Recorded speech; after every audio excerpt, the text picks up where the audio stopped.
In a quiet town, not far from the noise of the world, lived an old man. He didn't own much.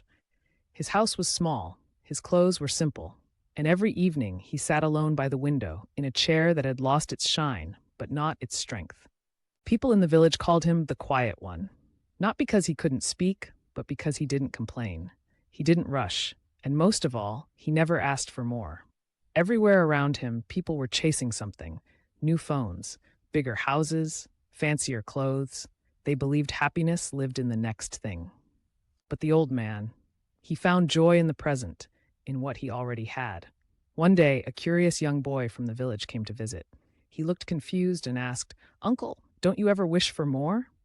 The old man smiled, leaned forward in his chair, and said, "Why wish for more when I haven't even finished loving what I already have?"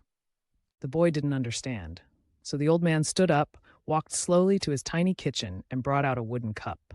"This cup has been with me for 20 years," he said. "It's chipped, scratched, old, but it still holds water, and every sip reminds me of mornings, sunrises, and warm hands." Then he pointed to the garden outside. "See that rose bush? It blooms once a year, but I wait for it like a child, because beauty, my boy, is more special when it's rare." The boy asked, "But doesn't it get boring? The same chair, the same things?"